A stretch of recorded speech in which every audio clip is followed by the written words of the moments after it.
This is LBC from Global, leading Britain's conversation with James O'Brien.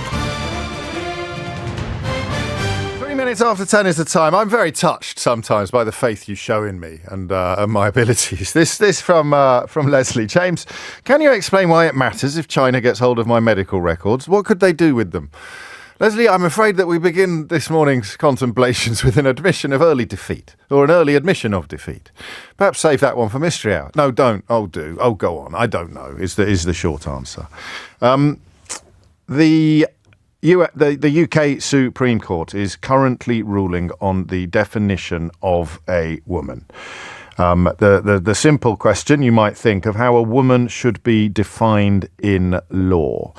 And we will turn our attention to the ruling itself as soon as it is complete and comprehended. But the conversation that we will have together today is one that I'm not going to lie to you. Well, I never do. But I don't approach this conversation with much vim. I find that it is almost impossible to conduct a conversation about this issue that does not involve going all in on one side of the conversation, one side being that transgender women should enjoy all the rights and accesses that biologically born women enjoy, and vice versa, the idea that anybody who identifies as transgender should be treated entirely as if they are still the sex and only the sex into which they were born. Those, to me, are the two extremes and the two sides. You try and walk a tightrope between those two positions, and everybody hates you. I mean, it's a cross that you just have to bear. The other side order of subject matter here is that the massive majority, well, there's two. The massive majority of people don't really care. It historically is not a subject that sets the phones on fire, even when the programmes are being presented by people who do weigh in completely on one side or the other. And the second bit is that it is the debate became, whether you like it or not, and I don't think it was intended, but the debate became a large part of the platform, the fascistic platform, which propelled Donald Trump all the way to the White House. This conversation has given permission to people to talk about other human beings in the sort of way that they were no longer allowed to talk about gay people or people of colour. Sadly, even those walls are now coming down, largely, I think, as a consequence of the rhetorical freedom given to huge numbers of people in the media and politics and beyond to just be hateful, to be utterly hateful and vicious and horrible. Regardless of what you think about that central question, what is a woman, who should be entitled to protections traditionally and socially offered to women, you can't sadly argue with the observation that the debate has been utterly hideous, utterly vicious, utterly horrible. And responsibility for that doesn't lie exclusively with one side or the other, but only one side has ended up having a cheerleader and champion propelled into the White House, where he's embarked upon a platform of policies that are, by any historical measure, actually fascist. So here it is. The UK Supreme Court Judge, Lord Hodge, has announced that the Equality Act's definition of a woman is based on biological sex. He counsels, and we need more guidance on this, not to see this as a triumph for one side over another, and stresses that the law still gives trans people protection against discrimination. So, I don't know how significant a moment this is. I'm not sure anybody would. The suggestion I made this morning to colleagues was that there would be a form of fudge, that this was unlikely to deliver absolutely ineluctable clarity, a decision that would make every dot and comma of this conversation inarguable, irrefutable, that it would become crystal clear, and that everything would then become penetrable and comprehensible. I don't think that has happened, because, of course, there will be specific discriminations from which trans people need to be protected, which means there is a sort of third way on this. Mike says, no, let me read this out. It's from Tom. Hi, James, I love you, but this is ruddy typical of you. It's an absolute disgrace. When are the Supreme Court going to define what a man is? Brackets, satire brackets. And I think today's a day when I have little choice but to be completely honest with you. I don't know what that means. Why are you having a go at me already?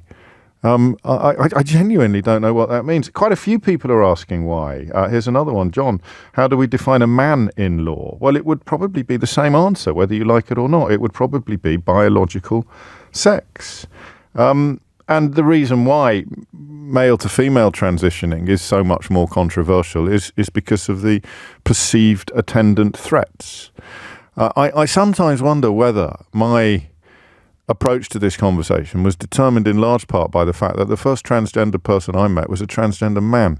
And I was so interested in the subject, so fascinated by elements of the subject, that I wanted to meet somebody in that category. And I did, and they told me a story that was poignant and illuminating. And I carried away from that conversation a generalized view of transgender people, which in retrospect was probably a mistake, because the issues thrown up by male to female transitioning are very different from any issues thrown up by female to male transitioning. Almost all men, for example, would not claim to feel threatened, or would not feel genuinely threatened by the presence of a transgender man in their private areas, in their changing rooms or in their toilets. And of course, we know that many women do feel threatened by the prospect of a transgender woman having access to their private areas, by which I mean geographically, because you're talking about personal private areas. Then the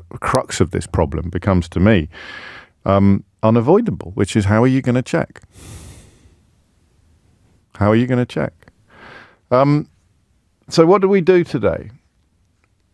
Well, we'll get some guidance shortly on precisely what we think this judgment means. I suspect that the Scottish government feels that it has been defeated, and the women who brought the case, the organisation that brought this case, feel that they have been vindicated. The definition of a woman is based on biological sex, but the question of what is a transgender woman perhaps remains unanswered. And I want the conversation, if I can, and remember, I've done the observation about today's not a day when we talk about not being able to please all of the people all of the time. Today is a day when we talk about not being able to please any of the people any of the time. And bearing that in mind, I'd like the conversation to and Ian again reminds me, please point out it's not trans women who are a threat to women in women-only spaces. It's men exploiting the rules to get access to women. And the problem is, introducing rules that stop them from being able to do so discriminate against and punish, quite severely in some cases, the genuinely transgender women. So many grey areas. And of all the subjects that we've discussed together over the years, this is the one where you appear to be either 100% certain about everything. I mean, literally 100% allied with one incredibly, not extreme, but polarized position, or just sort of confused, genuinely confused. And trying, of course, to clarify confusion is something that we do together every day, but rarely has it felt so pointless to me than it does on this subject. So in the hope of getting a question up and running that everyone can answer, shall we look at why this has become such an extraordinary issue? I can't think of anything like it in my lifetime. Perhaps I'm wrong, perhaps you can. 0345 6060 973. I honestly don't fully understand. I've got my own fears. I don't think that people who started this public debate, like J.K. Rowling, had any hope or intention at all of allowing people like Donald Trump to revivify fascism. But that's the problem, isn't it, with Martin Niemöller's poem? Once you go after one section of society, you create a context in which you have no control over which section of society would be next. It's a point that Lauren makes here. You do realise that this is how it begins, don't you? This is how the frog gets boiled. Wait until they start telling you that you act in a manner that is too feminised, so the state is against you. I'm very sorry, you aren't what you know yourself to be, she posits. That group of US-backed lobbyists should be run out of the UK. Their hate has no place here. I want them gone. Rena asks, why is a tiny part of the population attacked by so many? And that's, again, a loaded question. but it is part of the question I'm asking you today. Why has this issue become such a fractious, such a febrile, such a violent, verbally violent and sometimes physically violent crucible of anger and often hatred? Why? 0345 6060 973 is the number you need. I want you to tell me. And again, I'll read as many texts as I can, at least in the early parts of this conversation, because people who think that they've got answers to these questions often don't.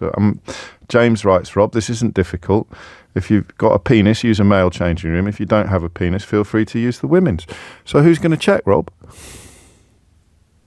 You volunteering to be the underpants police? Because that makes you weird. Who's going to check? You will be aware of transgender women in public life. You have no idea whether they are still in possession of a penis or not. Absolutely no idea at all. And what about a woman who looks a bit masculine? A biological woman who looks a bit masculine? You're going to be suspicious of her? It's happened. All of the stories are about tiny numbers of people, but they're all amplified to make enormous claims. You're going to check yourself, are you, Rob? You're going to do that? And how does the woman feel who was born a biological woman and presents as a woman but looks a bit, for want of a better word, masculine, and someone else in the changing room has complained? So what, you're going to have to check the contents of her underpants as well. And I guess if you're going to want to guard against discrimination, then you're going to be checking everyone's underpants on their way into a toilet or on their way into a changing room, because how do you avoid accidentally letting some people through who shouldn't be there without checking absolutely everybody who should? And do we then do it at the gents as well? Do we have penis inspections, Rob? Is that what you dream of in your quiet certainty, that we all have to have our underpants, the contents of our underpants inspected when we get to the toilet? So, I mean, my emotional makeup is to protect vulnerable people. And there is something I'm almost reluctant to tell you about, something happening in American prisons as a consequence of some of Donald Trump's decisions. And I don't think I'm going to tell you exactly what it is. I'm going to tell you what it's called, and you can make whatever inquiries you wish. I think it's called V-coding. And it might make you sick, physically sick, when you read about what that involves. So the impulse you have to protect the vulnerable or to be woke or to be empathetic leads you usually to transgender women who already face very difficult lives. And I mean, the gravity of a decision like that is something that I don't imagine could ever really be taken lightly. But you also know that there have been cases of men pretending to be transgender in order to avoid jail. So given that all of these examples, up to and including sport, are minimal to negligible, why do you think this has become such a febrile and a violent issue? 0345 6060 973. The people who brought the case are celebrating, arms aloft, on the steps of the Supreme Court, already disregarding the comments of the Supreme Court Judge Lord Hodge, who urged all people involved not to see this as a triumph for one side over another. So within moments of the decision being handed down, the judge's hopes that this would not be seen as a triumph for one side over another have gone up in smoke. We'll cross live to the Supreme Court after this. James O'Brien on LBC. 19 minutes after 10 is the time. UK Supreme Court Judge Lord Hodge has announced that the Equality Act's definition of a woman is based on biological sex. He counsels, with epic futility, as events have already demonstrated, not to see this as a triumph for one side over another, and stresses the law still gives trans people protection against discrimination.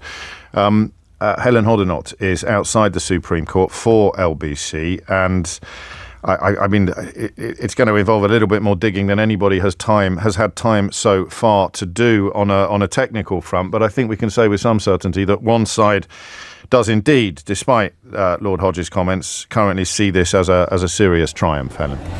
Well, exactly, James. The judge said he didn't want this to be seen as something to celebrate. But right now, here outside the Supreme Court in London, celebrations are happening. Gender critical campaigners are cheering and taking photos outside of the court. Just a few minutes ago, as you've been covering, the judge, Lord Hodge, announced that it was a unanimous decision between the 5 top judges that the Equality Act's definition of a woman is based on biological sex rather than if someone has a gender recognition certificate. Now, he said this shouldn't be seen as a triumph and stressed that it still gives trans people protection against discrimination. Setting out today's case, he said it's not the task of the court to make the policy on how the interests of the trans community should be protected. He said their role was to ascertain the meaning of the legislation which Parliament has enacted to that end. The central question on this appeal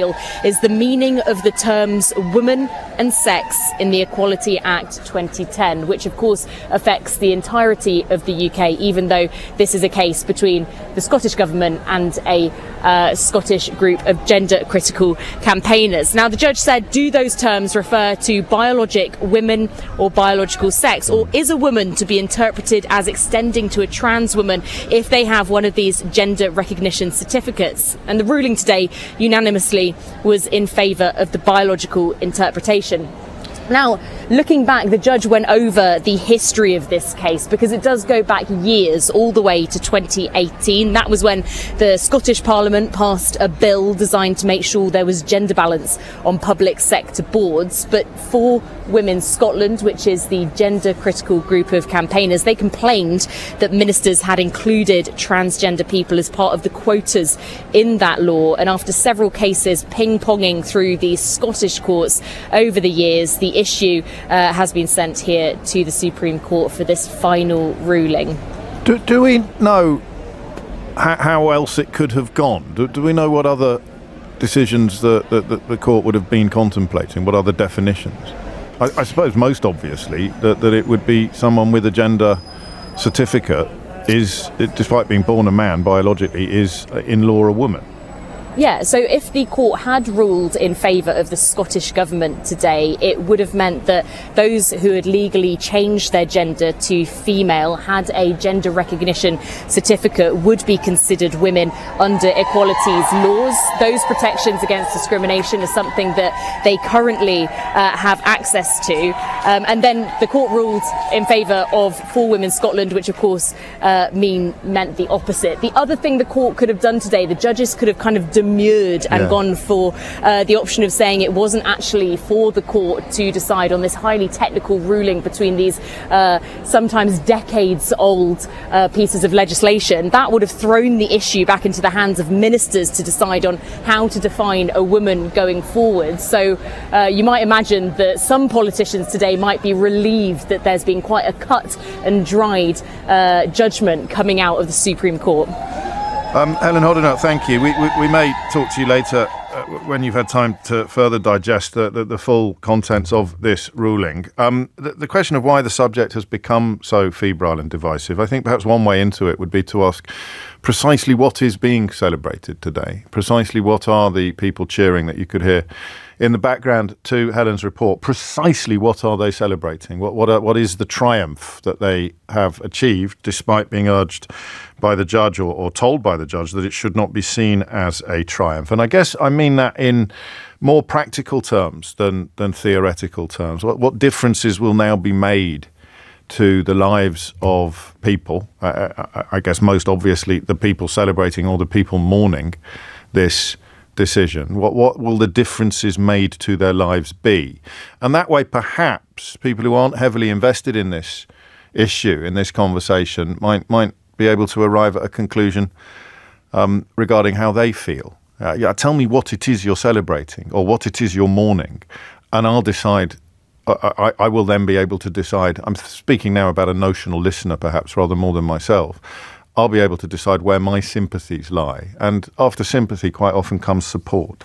So the phone lines are open, 0345 6060 973. B says, I respect the decision was made, but the shrieking in the background is disgusting. Well, until we know what exactly the cheering, I'll say, rather than shrieking bee, is about. I can't concur with you that it's disgusting until we manage to get some flesh on the bones of what it is that's actually being cheered. So 2 questions, both quite straightforward, but obviously this is far from straightforward territory. The first is, why do you think this has become such a febrile issue? And it has, I'm afraid, whether you like it or not, helped to propel Donald Trump's fascist agenda into the White House, very much so. One of the early kind of pivot points, one of the early chinks in the armour, if you like, of liberalism that he was able to exploit, although I'm sure that is just as heartbreaking and horrifying to people cheering this decision as it is to everybody else. That element of it is not what anybody wanted or planned, but it happened, and arguably it's on them. But then the question becomes, to clarify the first one, what exactly is being cheered today? What are you or they celebrating? Hit the numbers now, you will get through. Let's start in Manchester. Tara is there. Tara, what would you like to say? Hi, James. I'm loved as a daughter, as a granddaughter, as a sister, as a girlfriend, as friends of girls. And I'm trans. And what they're celebrating now is me not being considered that in anything. Like, in terms of the law, it will make it a lot harder for me to live. So I'm a bit heartbroken today. And these people celebrating they're hurting me a lot. What are they celebrating? My rights being taken away. Can I ask what rights? I mean, it's obviously always a bit tricky when I push people on detail, but I wonder if you've already, and of course it won't be certain yet, but what are you most worried is going to happen to you and your life?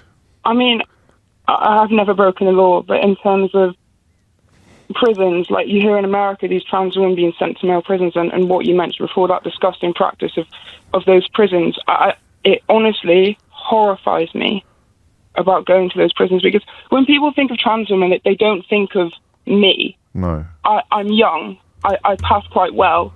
I blend in society. If you saw me walking down the street, you wouldn't know that I was trans. I sound like a woman. They think of Little Britain. They think of these caricatures of men who have these weird depravities invading female spaces. But I'm just trying to live my life. And everyone around me in real life sees that. And I'm not a danger, and we're not a danger. And you, I suppose, see the opposing logic as being that you might not be a danger, but other people who identify as trans or say that they are trans, they are a danger. I feel like a real signifier of something is an issue. A real issue, a political issue, is the data backing it up. And since 2016, like, trans people got invented, there hasn't been a great data spike in trans people committing crime. In fact, there's the Swedish study shows that trans women commit the crime at the same rate as cis women. Other members of society. As cis women, so the crime rate goes down compared to men. So that this fear is based on people like Donald Trump othering us. Well, it isn't exclusively based on that, is it? Because women feel that they are having their identity erased. Women who've been fighting for, biological women who've been fighting for generations for equality and safety, as one of my texters puts it. And today, violence against women is endemic, feel that they are being erased as a gender and that their hard-won equalities are being lost because somebody born a biological male has equal access to them. It's not just, I mean, there's lots of othering and there's lots of horrific rhetoric in this issue, but that's not all there is, Tara. I think that, if you look at stats regarding acceptance of trans community, the most acceptance is cis lesbians in terms of societal spaces. And a lot of the time, the rhetoric is that trans women are invading the cis lesbian spaces and scaring them, but it's a 96% acceptance rate. So that cis lesbians in the queer community, they're most exposed to trans people. And that exposure, I think, drives acceptance. So, of course, some women are going to be, like, fearing of trans women, and that's completely acceptable. Like, women who have trauma or abuse, like, I'm not going against that. I just think that this issue has been made so much worse by people like Donald Trump. I mean, you look at Donald Trump on a hot mic. He said that, roll out the transgender issue at elections and roll it back in again because it's a vote winner.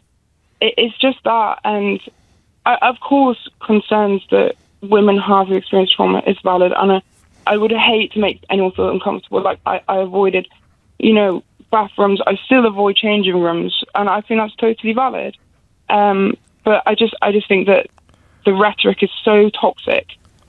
This is the point, isn't it? Thank you for explaining things so clearly. But the possibility of two potentially contradictory thoughts being held in society's head at the same time is there, because you just highlighted that perfectly, and it leaves me asking you a question that might be a little bit unfair. What else could the court have done if it's asked to define what a woman is?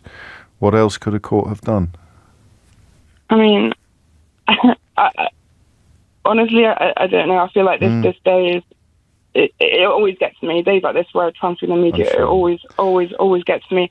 And like, it is hard to balance. But if you look at the majority of trans people, they're just trying to live their lives. And if the GRC helps that and doesn't cause, statistically worsening society, what's the issue? That's a question that isn't going to go away with this ruling. Are you ever challenged? No, I pass quite well. So, people see me when I go into the toilet, they just think, oh, a woman. Again, I sound like a woman as well. Like, I never get challenged, and that's the majority of trans women. Yes. Like, a lot of I've got a few trans women friends, and the ones who are really early in transition, they avoid these spaces. They're very conscious about it. It's been drilled into us. And yet everyone's seen a newspaper article about a transgender woman with a beard, and that's why you mentioned Little Britain. Some people come away from those incredibly unrepresentative articles with, through often no fault of their own, with an idea that that everybody like you is like them, as it were. Yeah. I think this ruling will make society worse. If you're always questioning someone could be a trans woman. There's a story in America really recently about a cis woman who was 6'4", quite, as you said, quite masculine, who got challenged in the woman, she went into the women's toilet. Yes. And then she got fired from her job. And if we've got that attitude where everyone's like trans-investigating everyone, it's going to make it worse.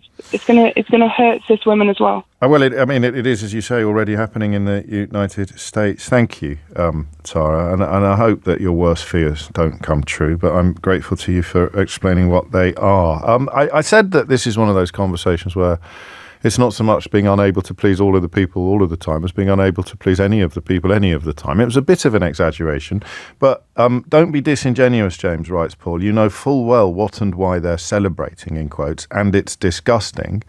And then in the same breath, other texts saying that I know full well what it is they're celebrating, and I'm only asking the question out of cowardice. And I swear to you, I want to know exactly what is being celebrated. Helen's bulletin was punctuated by people cheering, the television footage that you'll be able to see, if not now, later. I think champagne bottles, corks have been popped on the steps of the Supreme Court, and I hope it's not ignorant of me to wonder why, precisely, the Judges' Council to not see this as a triumph is being so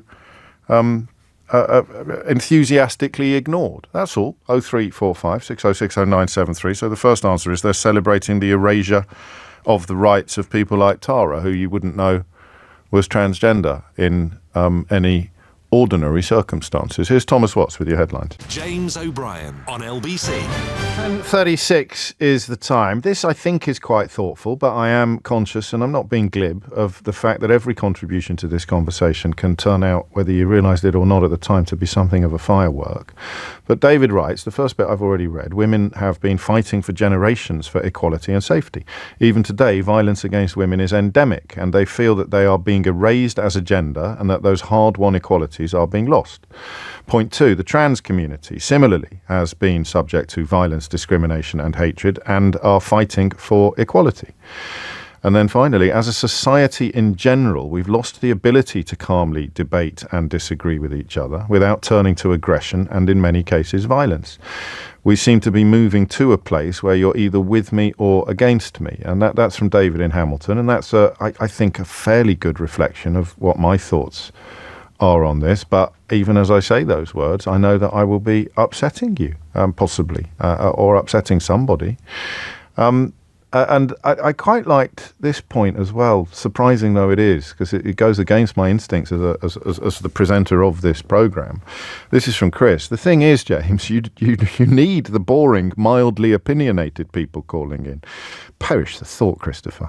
As more of the conversation is dominated by less extreme or emotional points of view, the better and nicer the world is. I think that's easy for you to say, but if you'd woken up to the news that Tara's just woken up to, I'm not sure that being unemotional would be an option for you. However, Chris goes on, the less interesting the conversation, the fewer the listeners. So maybe that's why the extreme views are heard the most. I see, you weren't talking about this programme. Thank you. And Rachel points out that the white heterosexual male patriarchy is a danger to women, to lesbian, gay and trans people. And now those men want to inspect genitalia in the women's toilet. What great news for the biggest demographic of sexually depraved predators. And that, I don't know whether it's an absolute skeleton key, Rosetta Stone to unlocking this issue, but what are you going to do? How are you going to enforce this definition in women-only spaces? What are you going to do? Because if you want to check Tara's underpants, forgive me, you're going to have to be prepared to drop your own. Aren't you? Or is this crass and wrong and easily negotiated? It felt to me when I stumbled across this issue, thanks to Paris Lees, actually, a well-known transgender woman who I've met and interviewed and who pointed out that I have no idea what the contents of her underpants may be. And finally, crucially, that I have no particular desire to find out. But if you met Paris, you would, as Tara described herself, I think the word is passing, you would not think that Paris had been born a man. So what are you going to do?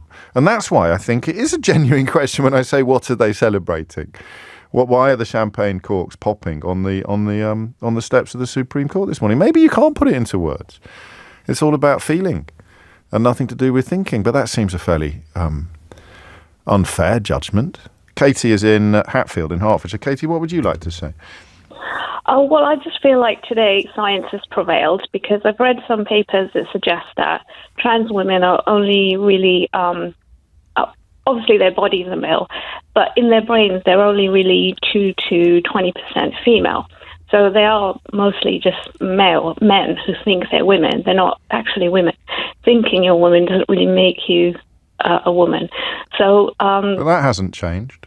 If that's what you believed yesterday, that's still what you believe today. It's not what the judge has. No, it's not what the court has handed down. It's what the science says. There wasn't always science. This is recent science, so the science wasn't always there to support whichever view you had. But now there's some science that's been done comparing trans women's brains with heterosexual cis women's brains, and there are distinct differences of a magnitude such that trans women are at the most only 20% women in their brains. How does that work scientifically? I've not come across this before. But what is the science exactly that measures? Yeah, so they've identified some 100 or so areas in the brain that's distinctively different between a heterosexual cis man and a heterosexual cis woman. Right. And then they've compared those areas in the brain with that of trans women, and they found that the trans woman has 80%. It's 80% like a man's brain. Well, I'm obviously trying to do a bit of a crash course on it as you're speaking, and the first thing I've come across suggests that studies on transgender women's brains suggest that they show structural and functional similarities to cisgender women in some areas, while also exhibiting differences compared to cisgender men. However, research on this topic is ongoing, and definitive conclusions about the relationship between brain structure and gender identity remain complex, but not for you. Well, I understand that it's ongoing and it's early days, but so far my interpretation is that if you put a percentage on it, it's 20% female. some research indicates that the brains of transgender women, particularly in areas related to body image perception and gender identity, show similarities to the brains of cisgender women, even in areas like grey matter volume and cortical thickness. It's not something I've come across before, but I felt I couldn't let what you were saying go unchallenged. And I understand that, and I'm happy for any trans woman who passes as a woman. And the first references I've seen to the science you're citing do not support what you're saying. Well, I've read the actual literature rather than someone's interpretation of it. Yes, but this is your interpretation of it. So what? I mean, in a nutshell, why are there champagne corks popping on the courts of on the steps of the Supreme Court today? Because today women don't have to fear predators entering their spaces in the guise. How will they be kept out?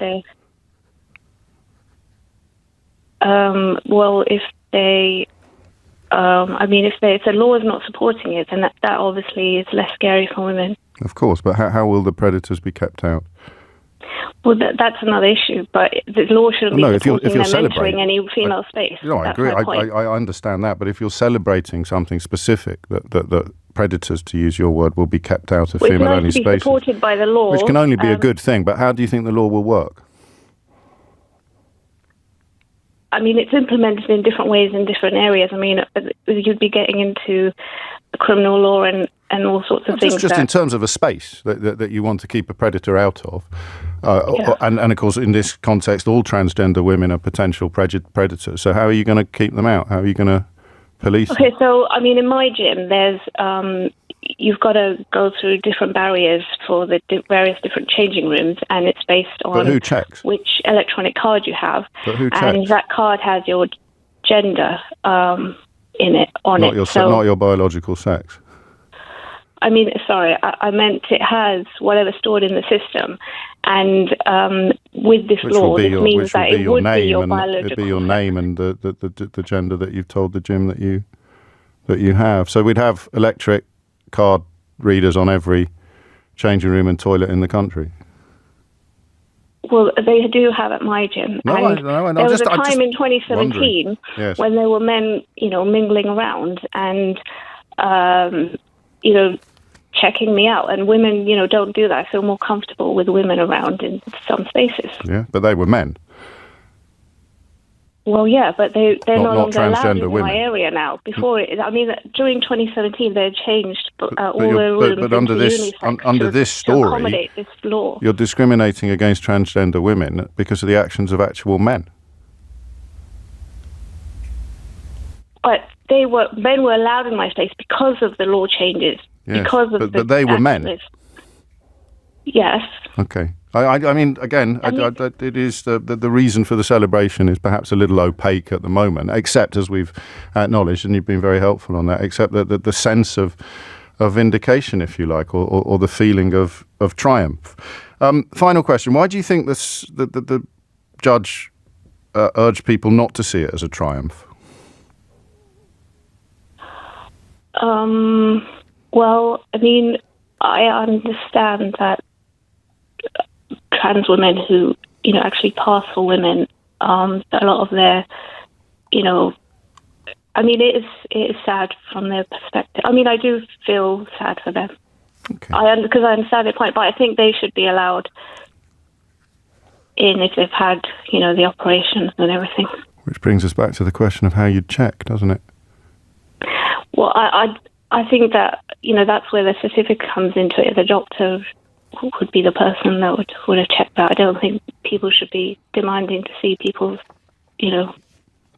penises or lack of.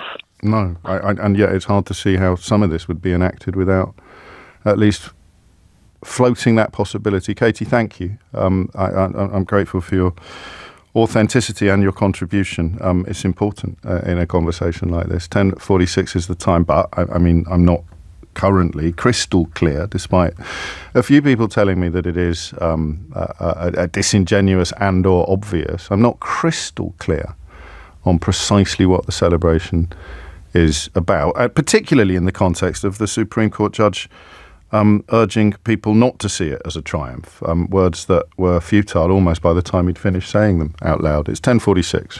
James O'Brien on LBC.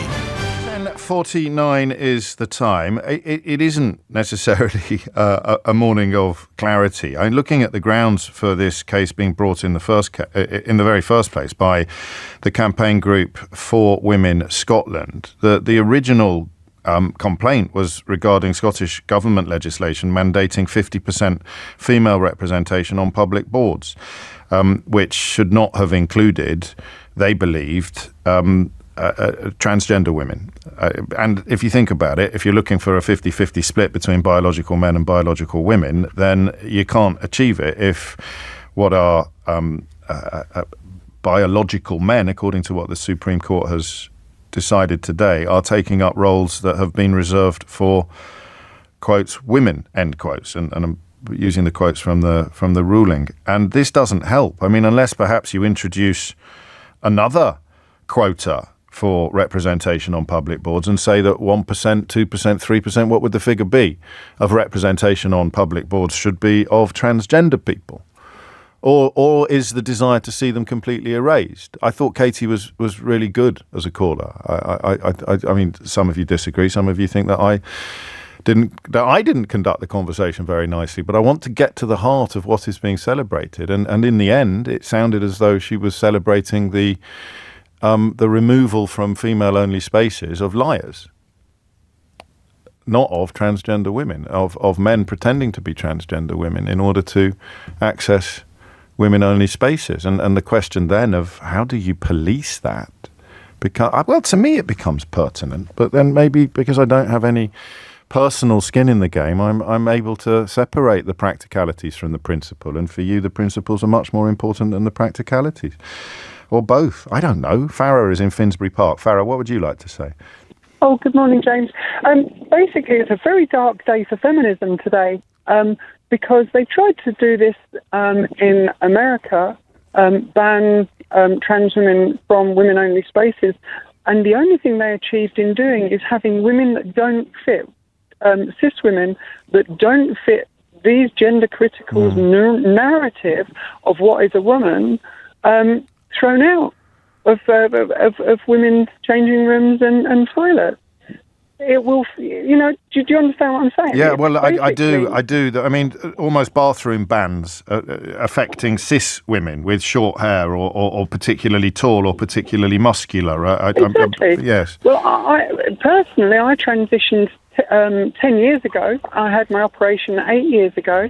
I've been using changing rooms, bathrooms, etc. for a decade without an issue. No problems at all. No one ever blinks. It's no problem at all. And with this ruling, won't change a thing. I had my gender recognition certificate for years. Yes. And a gender recognition certificate, the sole purpose of it is to change your birth certificate, which I did straight away. So if ever I was questioned, I'd say, well, here's my birth certificate. Prove I'm transgender. And what does your birth certificate say? Sorry. It's female. So if we were going to take Katie's point about the cards that she uses to access her gym, you'd have the same one that she has. Absolutely right. Well, maybe this will be the next stage of the legal action then. Well, exactly. This is one step in one of many for them to try and erase trans women. Wes Streeting has already gone after trans youth to stop them properly transitioning. He's taken away their medical treatment. He's denied trans youth health care so that children cannot live as transgender women. And that's the first step. The second step is taking away all of our other rights, and they start in the courts by the gender recognition certificate. Yes. They take that away, and then they'll go to the gender recognition certificate next. That will be the next step, and it's all about erasure of trans people. But the thing is, we're born this way, James. We have gender dysphoria, which is you're born with it. They'll never erase us. We will. As much as they would like to try to, the erasure, they can paint a pink triangle on our shirts as much as they like. We're never going to go away. The erasure is the point. Yeah, that's it. This is just a stepping stone. You watch that, and the thing is that this group, the Scottish Women's Group, They're funded by right-wing activists from America. I don't know that, but I'm not. Well, I you can check. Look into it. It's easy to find out those things. Well, I should probably know that actually, but as I've explained a few times already today, today, it's very easy to find out where the money is coming from, James. No, I'm sure it is. I'm doing a mea culpa. Give me a chance. I never do mea culpas. I'm admitting that I should be across these facts. I'm just acknowledging that currently I'm not, which means I can't fully endorse what you're saying without that knowledge. For sure. But let me nudge you, if I may, to the question of why actual champagne corks are popping on the steps of the Supreme Court today.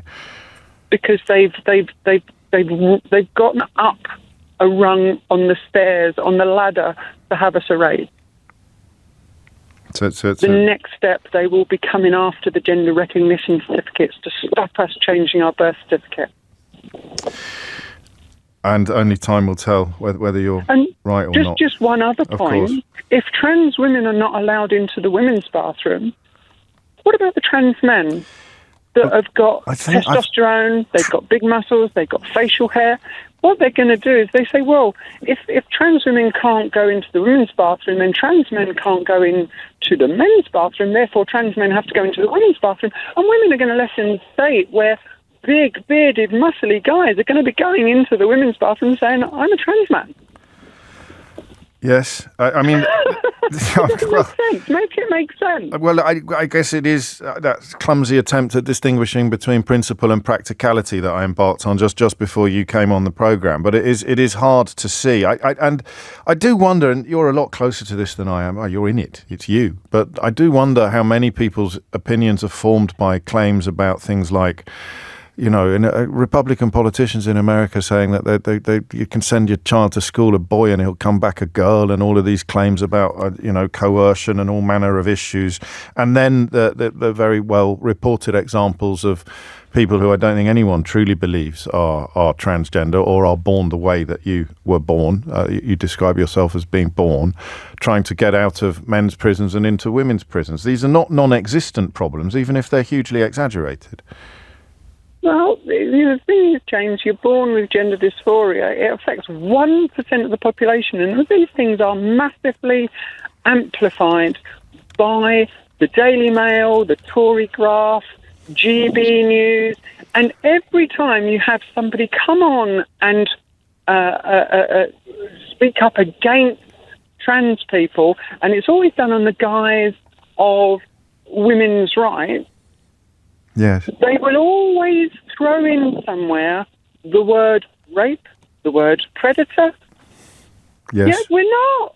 You know, if we were, we're in the news every single day, disproportionately. There's only 1% of us yet. We're in the news every single blooming day, right? Yes. If we were caught doing things that we shouldn't do, if we were rapists, if we were predators, trust me, the world would come down on us and we would be in the news even more than we are now. And there's no evidence of it because it's not happening.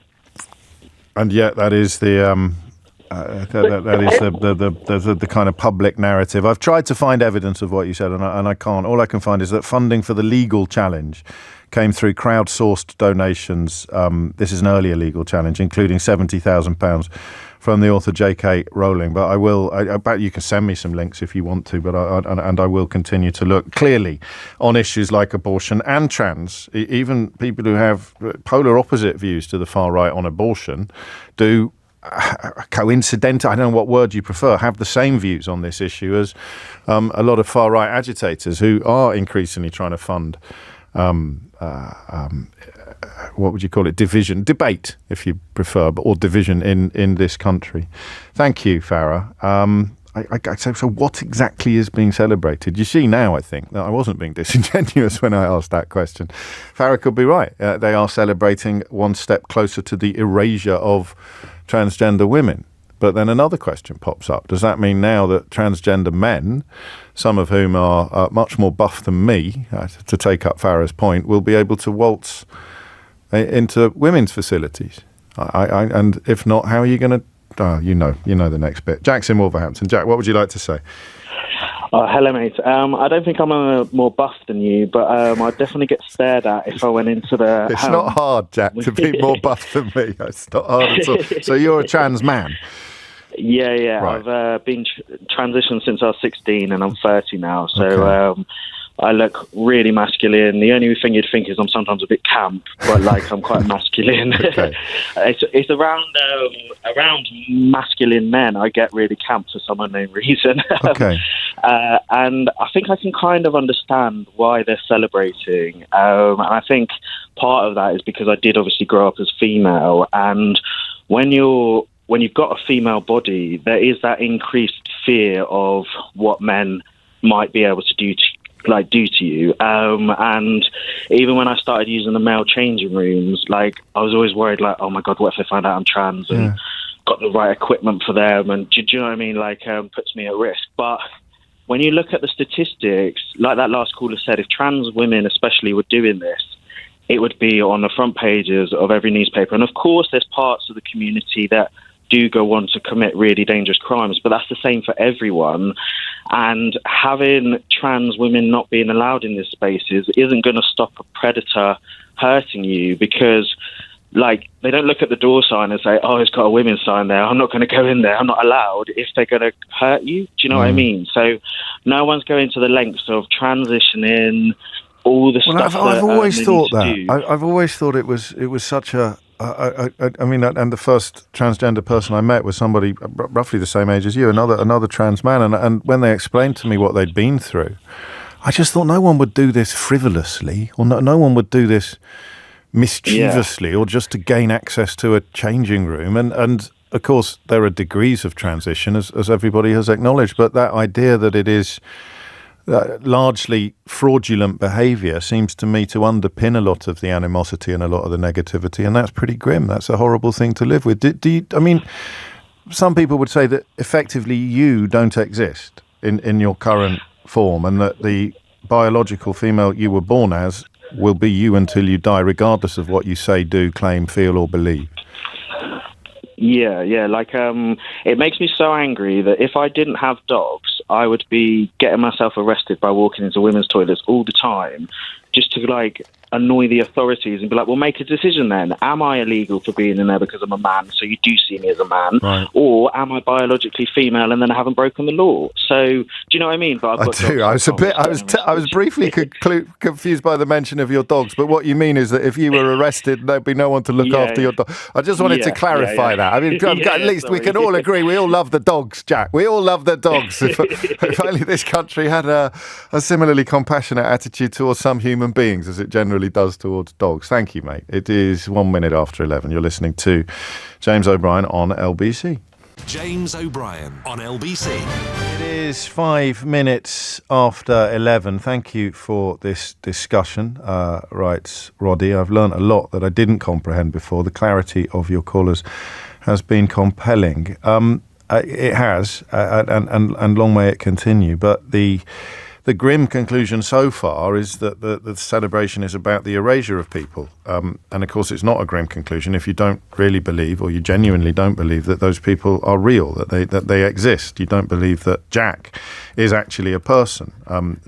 Whatever name Jack was given when he was born as a biological female is the name that should still be used. This is, I think, is what is called dead naming. It's done quite deliberately to deny the reality of transgenderism, if that's the right word to use. And that's this is why it's such a tricky topic, because that is a real and in some ways defensible position. And it is those people, I think, who are celebrating the loudest today, because as a couple of callers have suggested, the erasure of transgender people as a real and present part of our society, they feel, as the victims, if you like, of this judgment, has moved one step closer. And the corollary of that would be the people celebrating are also of the view that erasure has moved one step closer. And listen, let's not be mealy-mouthed about this or overly cautious. It is, I think, a little bit ridiculous for gender to be defined by a single statement. If I were to say, I am now a woman, and expect to have all of the freedoms and accesses and spaces, exclusive spaces currently reserved for women. Because I have simply declared that I am now a woman, I expect to have full and unfettered access into all of those spaces. That seems to me to be daft and dangerous. And it is the thing that is exploited by some of the sort of cause célèbres in this era. But it also seems ridiculous to me to tell somebody who has turned their entire life around this pivot point that they're making it up or they're lying. It's as if because one person lies, you think everybody claiming the same thing is also a liar. And I do think that is an issue. I do think that underpins an awful lot of this. And it seems to have edged ever closer.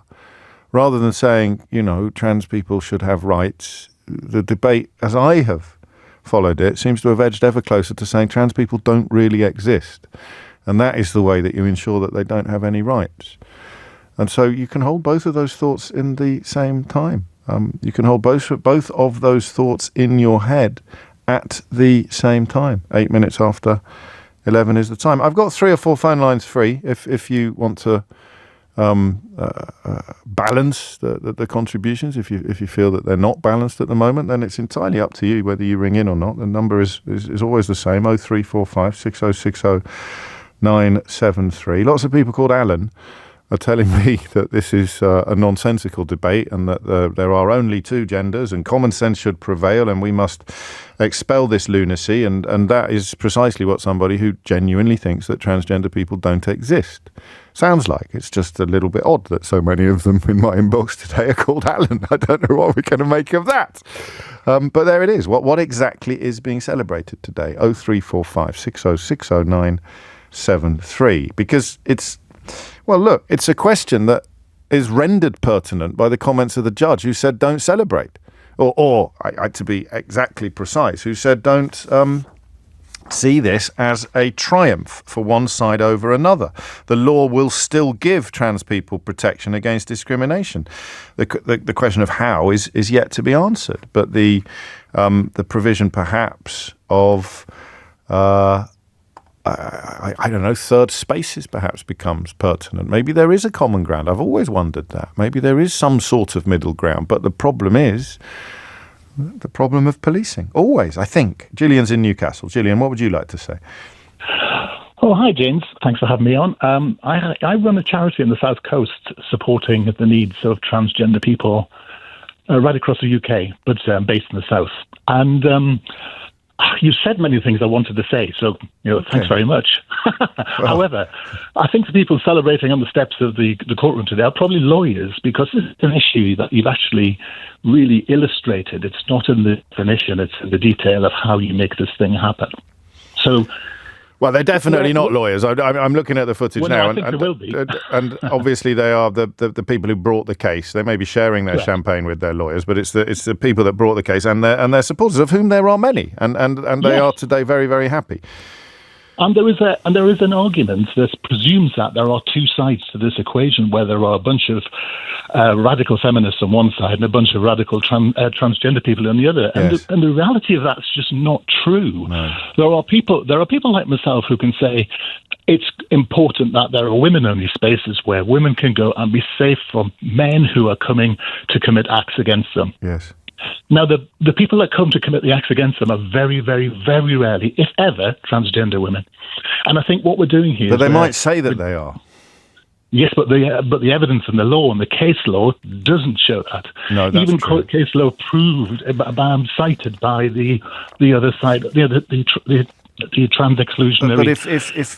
But if you are... Lily made a point, I've lost her message, about how if you are a victim of rape, as a biological woman, then a penis is a weapon, and of course it is. And keeping it out of safe spaces is therefore a priority. And it doesn't really matter how disproportionate the statistics may be or how rare the actual instances may be. The principle demands a complete exclusion. The practicalities of it strike me as close to impossible, but I understand and fully sympathise with the principle, the feeling in principle. I don't want anybody like that in here. But the other community of people we're forgetting are intersex people, who are people who have actual biological biological sexual issues.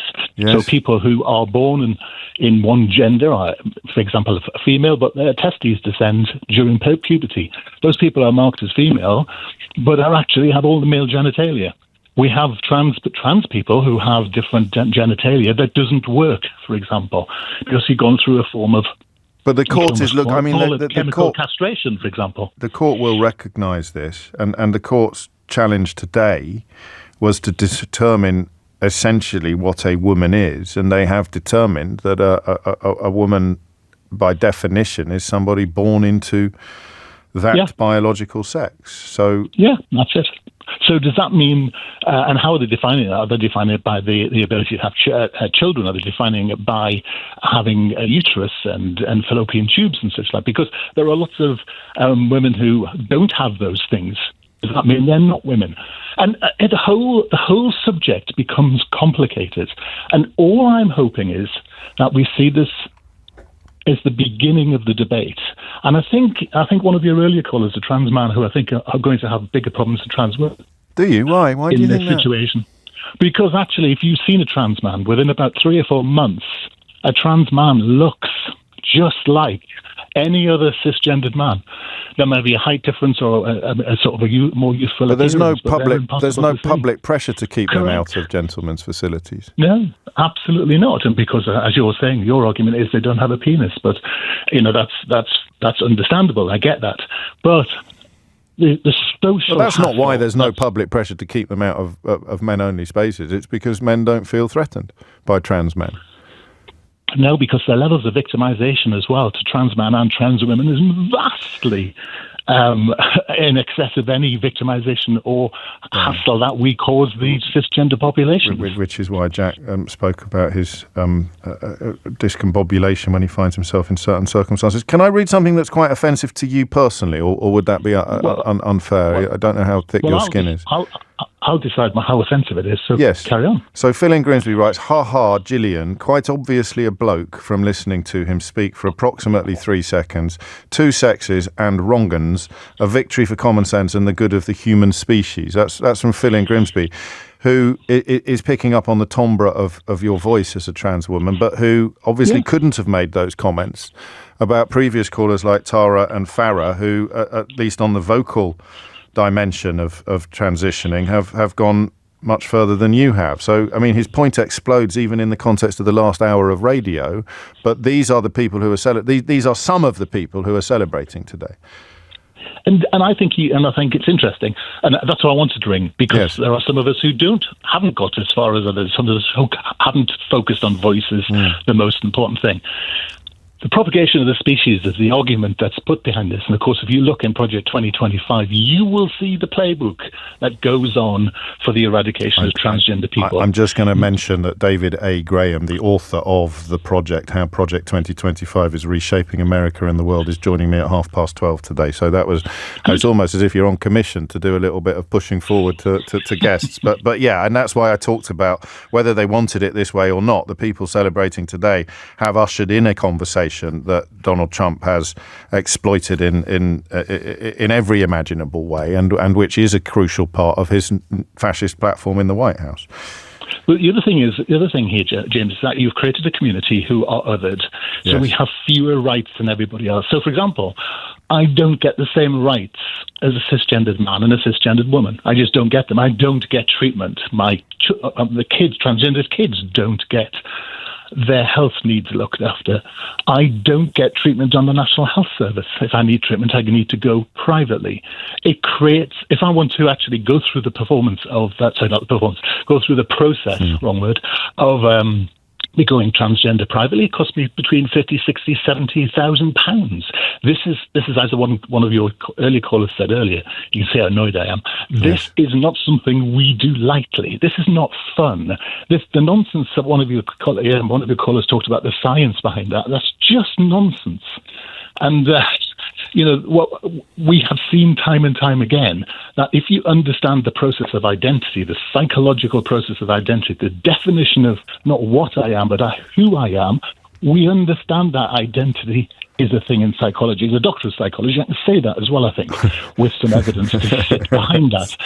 And I really do not understand that people think that the only thing that defines us is our ability to have children and propagate the human condition, the human race, or whatever that might be. And yet the court had to arrive at a decision. They couldn't. Well, maybe it could have said, "Well, we don't know." Thrown its hands up in the air and asked ChatGPT. Before you go, and this is entirely speculative. And it's why the question about actually celebrating today is, for me at least, so interesting. How many of the people, not necessarily like Phil in Grimsby, who was trying so hard to be offensive about you directly, but how many of the people in the camp that either denies your existence or wants to make your life measurably harder have a problem with transgender women or transgender or transitioning, and how many are going to be on exactly the same side of the argument when it comes to other minorities or other othered sections of society? So, when it comes to deporting people, when it comes to homophobia, when it comes to a biological woman's bodily autonomy in the context of abortion, how much of it is just another piece in the far-right jigsaw, and how much of it is specific to people like you? Because there are a lot of women opposed to your side of this discussion who, on other issues, would be considered to be liberal. Yeah. I can't give you definitive answer. No, I know. I just wondered what your personal thoughts were. Yeah. Well, two things. Firstly, we know that a lot of people who are anti-trans often become homophobic, which is why we see the legislation now going to attack. But we also know a lot of lesbians have been very vocal in what you describe as the anti-trans movement. So that cuts both ways. To that. Yeah, okay. Yeah, absolutely. That. I need to pause for breath. Don't we all? No, I think we're a category that evokes very strong emotions, and some people are very anti-trans. And there's a very interesting statistic which I've tested many times, is that people who are anti-trans often are not anti-trans once they've met a trans person. No, well, that's the same with all the other rings as well, isn't it? We are in Martin Niemöller territory, and that's why the first message I read out today talked about the old boiling of the frog.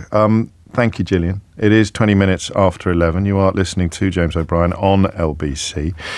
Speaking of J.K. Rowling, she has spoken out in support of Donald Trump's crackdown on transgender and gender identity rights following his return to the White House.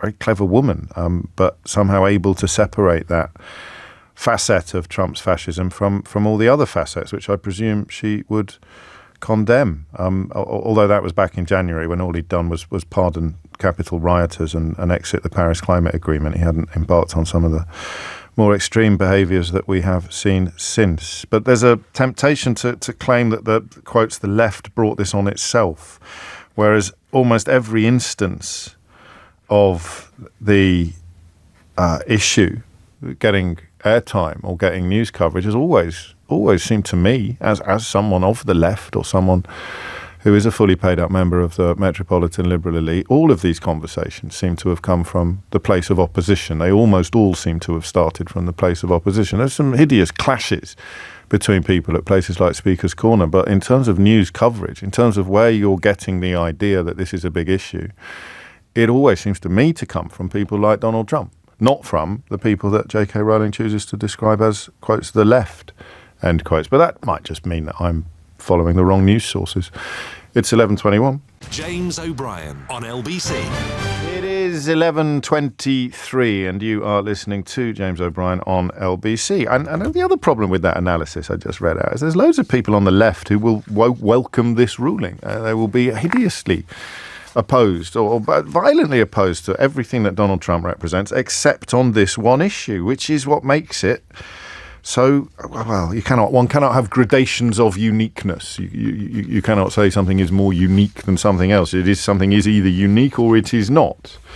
But it's pretty close to unique in my experience as an issue, this. Claire is in Bristol. Claire, what would you like to say? Hiya. Hello. I existed in the gay community like about 20 years ago. I identified as a lesbian. Okay. And I was sexually assaulted by my female partner. I'm sorry. No, that's fine. It was a very long time ago. Yeah, but still. And, the police were very respectful.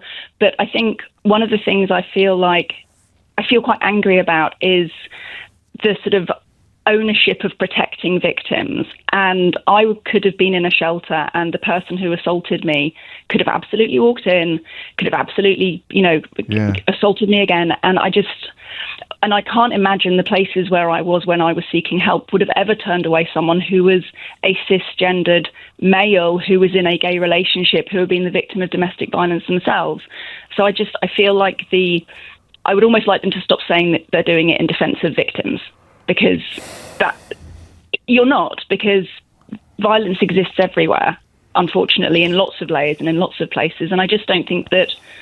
I think that it's a conversation that needs to take place. I think that there are areas where, the identification of sex and biological sex is necessary sometimes, but it's very, very small. And telling me that you're protecting me, it's not true. It's very much not true. And you're not protecting anyone. I don't know a single trans person who's ever even been violent. And it just baffles me that the term victim seems to have been appropriated by people that I don't think have experience of it or the right to use it as a defendable action against. And it's a very powerful rhetorical device. It isn't is. It? Because It's a really. You can sway, huge amounts of people. And I would never say what you just said as a man. I wouldn't feel it was my place to say it, but B, it would be like painting an enormous target on my back because absolutely. It would be easily portrayed as misogynistic or as misogynistic is bad enough. I don't need to think of another word. But you as a woman and a victim of domestic violence can make this point. It doesn't mean you're right or that everybody has to agree with you. No, absolutely not. But I just don't. I think that the people actually in the situations that I experienced of domestic violence would never turn away another victim, and that's never turn away another victim, period. It doesn't matter whether they were trans, it doesn't matter whether they were male, it wouldn't matter whether they were female. The experience of being a victim is what ties people together, and the experience of recovery ties people together, not...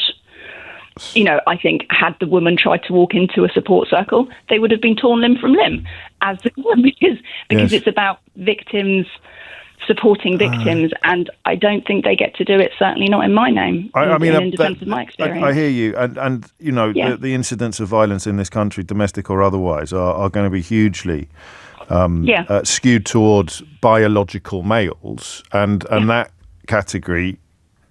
That technically Absolutely. includes trans women, though. Some people listening will think that the trans woman, by dint of being a biological male, therefore becomes part of the statistical proof that they are much more likely to commit violence against cisgender women than other members of society. I don't know that I think that that's true. I think that what people are arguing for, and what I seem to have heard, is people saying that by allowing trans people in, you are allowing cis men to abuse a system. Yeah, that is there. To be closed. There might be plenty of people who claim they're not doing that, but a lot of people are making that argument with increasingly explicit openness. Which I just think staggering. Yeah, it didn't used to be. It's like all these debates, No. isn't it? There's a mission creep, as it were, and you start off saying, of course, transgender people have rights, but we need to think about the rights of some other people as well. And the next thing you know, the conversation has shifted into the space that we've just described. Yeah, I guess it's just sort of a little voice of saying, well, just, I get it, I understand that, but not in my name, and not using the defence of my experience, and certainly not everyone else that I encountered in my road to recovery. No, it's a really good point and an important one, and I'm grateful to you for it. I don't have time, well, I do have time to ask you, what precisely do you think people are celebrating today? But you didn't necessarily ring in to answer that question, so you don't have to if you don't want to. No, but I think people are celebrating a perceived protection of women and the identity of what women is. And I understand that the identity and the sort of checkbox of being able to say you're a woman feels very important to people, but it feels equally important to people who are trans. And I think it's a conversation that needs to be had. I think, unfortunately, the first time any legal full stop is put into that statement and legal parameters are drawn up, it's going to be uncomfortable for one party. It was always going to be sad somehow. Yes. Gosh. I don't think there was a way to meet this without it being sad and hurtful to some people. So I feel like this is the unfortunate first paragraph that will then hopefully have many, many nuanced paragraphs under it that work to protect and identify and enshrine something that's kinder, I suppose. And well, that is an antidote to the fears of erasure that other callers have articulated. Thank you. That's particularly valuable because of that. Again, easier perhaps for us to say as people who aren't transgender, but it doesn't necessarily signal a step up the rung on the ladder towards complete erasure of transgender people. And some of the comments of the judge would support that, the somewhat futile insistence that neither side see it as a triumph over the other, but also stressing that the law still gives trans people protection against discrimination, just perhaps not quite as much as it did before. Thomas Watts is here now with your headlines. James O'Brien on LBC. 11:32 is the time. As mentioned, The Project by David A. Graham, how Project 2025 is reshaping America and the world.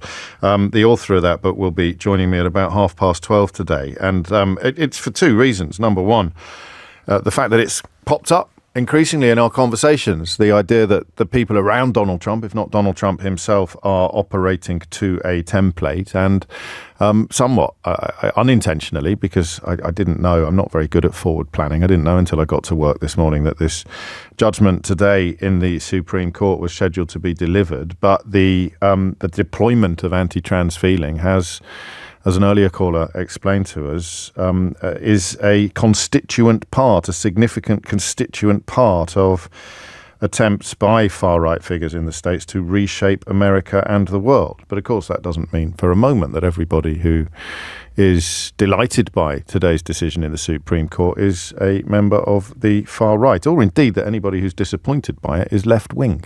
Really unhelpful, actually, perhaps more so in this context than in almost any other. But it was that quote from J.K. Rowling that focused the mind on the problem when she talked about how the left had overseen a calamity with their embrace of gender identity ideology, which, leaves you on the same side of history, for good or for ill, as Donald Trump himself. 11:34 is the time. Joe is in Brighton. Joe, what would you like to say? Hi, I just wanted to say that I wanted to reiterate what Lord Hodge said today, that this shouldn't be seen as a victory for either side. Don't you agree? I don't know. Don't you agree that it shouldn't be seen as a victory? Why should there be a trade-off between women's rights and transgender rights? Shouldn't we be happy that Lord Hodge explained how both transgender and women are equally protected under this interpretation of the Equality Act? I'm so worried that scaremongering about erasing transgender existence or allowing irreparable harm to transgender lives is going to sow panic among transgender people. And I just want to clarify a couple of things, because scaremongering is always unhelpful. Are you transgender, Joe? No, you're not. But all of the people who've made the point that you're addressing now. One man called Alan. I know. No. I'm so glad I managed to get through. Well, so am I. But all of the people who've talked about fearing erasure have been transgender. So I don't think it's fair to accuse them of scaremongering. No, I'm not accusing them of scaremongering because they're not interpreting. They weren't interpreting the decision as doing that. They were talking about fear in their own lives, and I'm saying they were talking about the decision. So I suppose the question that we're asking, I haven't given any thought to whether or not I think this should be celebrated. So I can only apologise for that, and I'm not quite sure what Laura Todd has said. Why do you think women the question are celebrating? Why are people celebrating is the question I'm asking. Why do you think women in particular, and men called Alan, we mustn't forget women and men called lots of Alan. men. Well, Alan was a particularly pungent example of a constituency. Yeah. So, I have been told today that people are celebrating a step closer towards a society in which transgender people are not acknowledged in any way. Really? That's what. But you've heard the same phone in, Joe. Yes, but I find it extraordinary that you would just you admit that you don't actually know much about the decision or what informed Well, I've been live on air since 10 since the decision was handed down. Yeah, but that's what the phones. You just rocked up without really knowing it was going on. That's what the phones are for. That's what the phones are for. I mean, I've been swatting up all morning, but I'm not quite sure what you're telling me. Swatting up all morning. Well done. So what else could the judge have done? Do you think? What were the other options open to the judges today? Oh, they could have done many things. Do you think? I don't understand the question. What else could the judges have done? So they handed down a judgment that the Equality Act's definition of a woman is based on biological sex. It wouldn't have gone to... They could have said it was certifiable sex rather than biological sex. Yes. There are many different ways that they could have ruled, but in essence, that's what it is. Can you tell me again who brought the case to the Supreme Court? Well, is this a rhetorical question? Wasn't it For Women Scotland? Yes. Yes. And who funds For Women Scotland on this epic? I'm not sure. Since 2018. Yes, they're crowdfunded and they've received a large donation from J.K. Rowling. I don't. Not much by Men Called Ellen. I'm very upset by the way that this is being framed as somehow not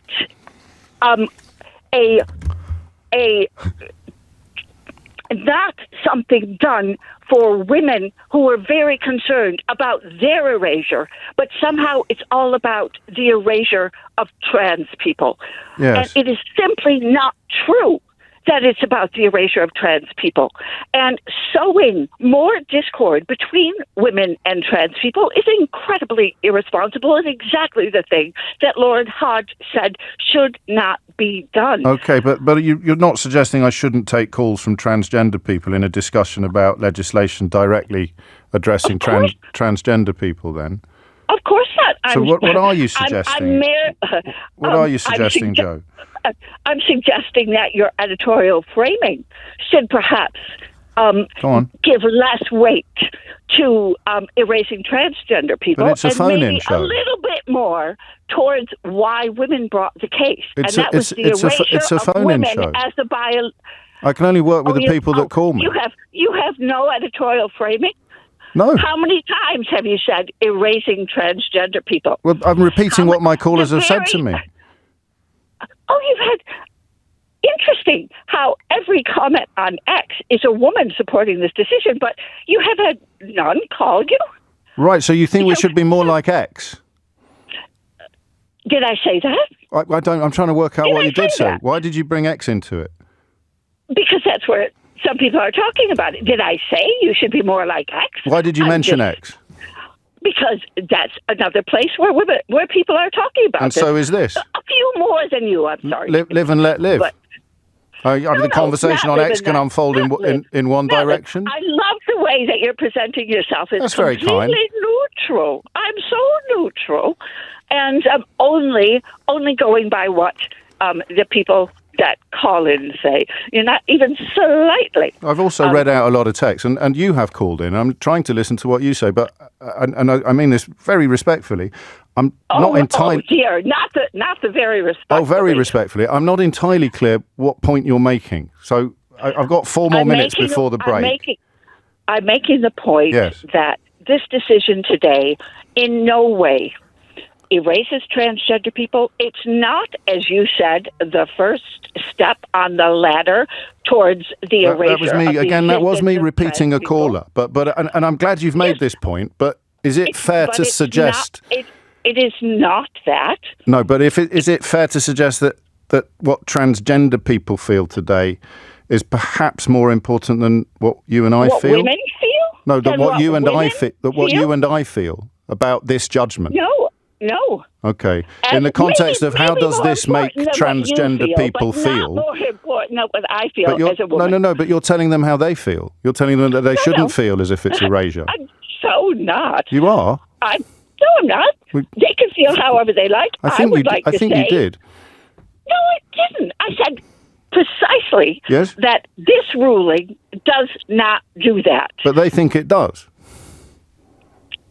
I'm sorry. That's okay. If they do, but it well, you know they do, because they've all told me that they do, and you're telling them that they don't.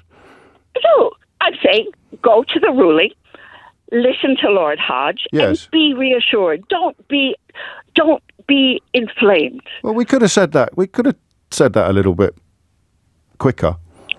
Yeah. But we got there in the end. So go to the ruling, listen to Laura Hodge or Todd. Laura Hodge. Oh, get with it. How can anyone take you seriously? Well, I urge you not Hodge. to. Lord Hodge. Lord Hodge. I thought you kept saying Laura Hogg. I've read what Lord Hodge has said. Do you know who Lord Hodge is? That's why I was so confused, Joe. Do you know who Lord Hodge is? Of course I know who Lord Hodge is. It was Laura Todd I was confused about. Yeah, you didn't think I was saying Laura Todd. I promise you I did, but hey, you know what everyone else is thinking, so it doesn't matter what I say, does it? Yeah. Anyway, have a great day, Joe. Yeah, you too. And enjoy X.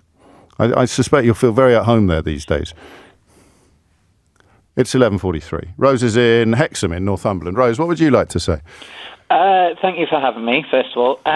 Well, just to go off what the last caller said, about the erasing of trans people, and I'm afraid it does to a certain degree, because if I can tell a quick story, I just need to explain why I smiled then, for the benefit of people watching it on YouTube. Someone said, why has everyone got it in for Erasure? They were a really good band back in the 1980s. Honestly, some people get under my right. And the other thing that I've just noticed is, and I don't think that Joe's going to like this, I Googled Laura Todd on my screen in the studio about 5 minutes ago because I didn't know who she was talking about. I thought she said Laura Hodge as well. Laura Hodge or Laura Todd. I literally got it Googled on the screen in front of me now. Nothing came up. I got Helen Todd's obituary from 2025 and something from the Space Cafe called 33 Minutes with Laura Todd. So I was thinking, who is this big contributor to the discourse, Laura Todd, that Joe thinks I should know? For a trans person, anyway. Laura Todd, well, careful. Anyway, what did you ring in for? Because it certainly wasn't that. Yeah, it does erase it to a certain degree. If I can tell a quick story, sorry. Yes.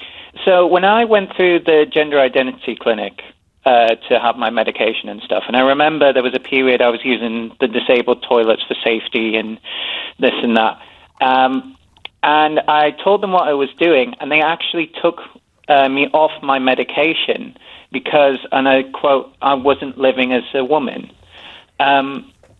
And that's the problem I have with this ruling, is that we as trans people have to live by the GIC's rules, the Gender Identity Clinic. Yes.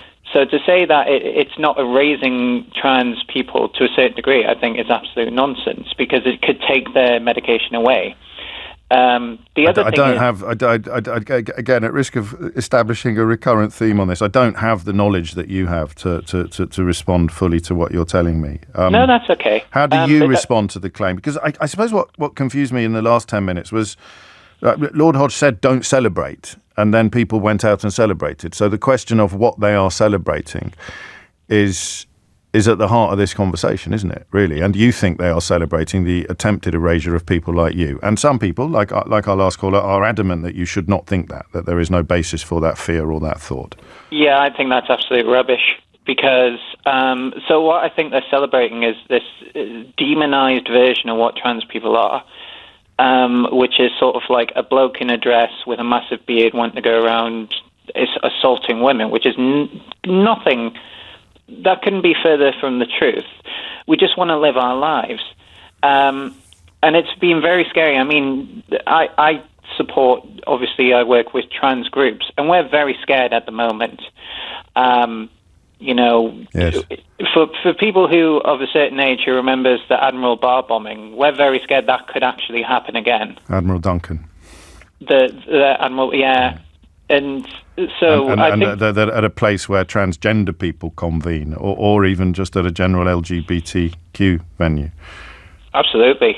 I hadn't heard that before, but I mean, it's easy to believe, isn't it? Some of the. Well, I still see people joking about that. If anyone remembers Brianna G. when she got murdered, yes, of course. Sort of celebrating and joking about that, and it's absolutely disgusting. But in terms to answer your question, sorry, yeah, I think they're celebrating this demonized version, and I don't think it's true. It's been hyped up by the media, and certainly stupid people. Like if you don't mind me mentioning Piers Morgan, talking about people identifying as cats and this, that, and the other. Right. And it's not helped at all.